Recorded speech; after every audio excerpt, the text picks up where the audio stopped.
My name is Dr. Al-Sabay. I'm a GP at Cedars Medical Center, and I am the transformation lead in the CCICP for the dermatology project. Hello, my name is Dr. Tayyaba Iqbal. I am a dermatology consultant and I am a clinical lead of the dermatology department at Leighton Hospital.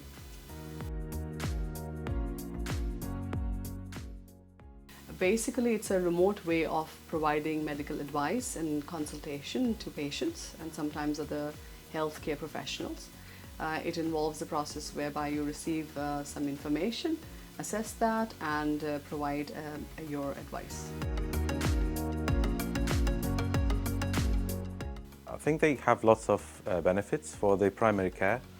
One of them, it's very efficient, so will be quickly connecting with the secondary care. It will benefit for the health system as well, reducing the visits and give more time for secondary care to see more patients and give more advice regarding other cases.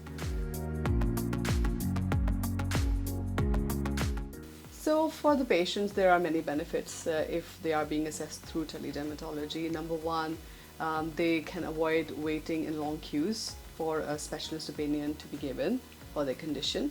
Yeah, so I think for the patients, we feel it will be it will help to reduce their journey, getting consulted with the dermatology consultants quickly, reducing stress for the patients, helping them to be treated efficiently and on time, reducing the complications for the patients. And also, as you say about the cost, it will be cost effective because the patients not need to be traveling. We find that tele-dermatology is a very good forum for us to be able to communicate with our primary care colleagues better. We are able to provide second opinions without going through a lot of formal procedures. We find that we are able to provide feedback and also take part in educating our colleagues on the whole spectrum, and it does help people learn more with more feedback that you receive. Through tele-dermatology, it's not just about giving advice.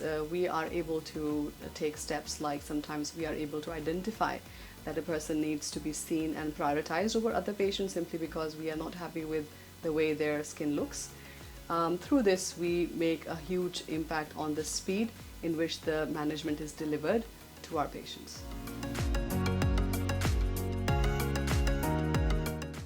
Yeah, so we are having two ways of referring to dermatology, about the tele-dermatology service.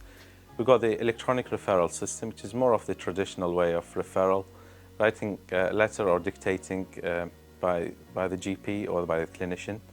So during that process, you have to take good pictures. The other way is using a platform to do this. This is more efficient way and will enable a good quality pictures on the same time. At the meantime, this area here using an app called Synapses. This will allow you to take in the pictures on the same with your own mobile, but they put all the measures to be all encrypted and make sure patients' privacy and their data not going to be breached. So yeah, two ways of referrals. We've got electronic referral systems and we've got the Synapses.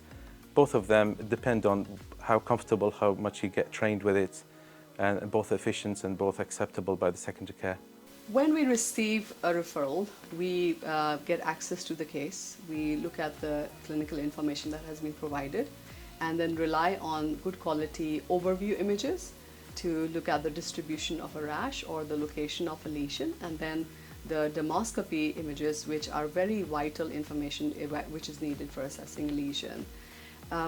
Because skin is a very visual organ, the fact that it is easily observable also helps us send images and communicate through images and make diagnostic assessments based on that.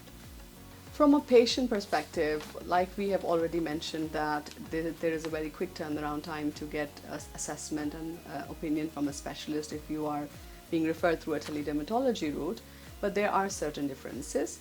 The diagnostic process through a tele-dermatology referral depends very much on the quality of the information and images which are received. So there's not a lot of control that we have as a clinician to obtain more information beyond that point of referral. We have found that through teledermatology, we are actually able to combine this process with our referral optimization, and through this we are able to refine the process. We have always had a certain requirement to do a referral optimization or triage at the time that we receive referrals, but when we are given with more information, when we are being provided with good quality images, we can filter out patients who do not require treatment. We are able to identify people who we can send some leaflets about the condition they might be having. We can send them for, we can signpost them to support groups regarding the condition that they're experiencing. And it is not simply optimization of referral anymore. It is not simply a triage anymore. We find that when we have been practicing through teledermatology over time, we have identified so many uses of this platform and so many more meaningful translations of this tool. And from a patient perspective, while they are waiting to be seen and before they have stepped inside our department, they have a lot of the times already received a lot of information. They might have been given surveys to fill out. They might have been given some questionnaires, and when we see them for the first time, we are able to take a lot of information within a small span of time and provide some good quality advice based on that. At the end, teledermatology service, it's an efficient service, it's accessible, it will help patients' outcome, increase patient satisfactions, and I can reassure our colleagues, it is, after discussing with the secondary care, it is an accurate service, and it will be always done by the dermatology consultants, which is all trained to give the right advice for the patients. And also, as we say, it will be a cost-effective. It will help the primary care and will help the patient as well. As healthcare professionals, we are all across the board facing the challenge of increasing demand in capacity. We know that from a dermatology point of view, the data and statistics suggest that the skin cancer rates are only going to increase over time. And we find that teledermatology is a great way to optimize the demand and capacity gap. We are able to help more people, whether they are our patients or whether they are our colleagues, both in primary care, intermediate care, and other healthcare professionals, when we are able to care for more people and provide our opinion and reach out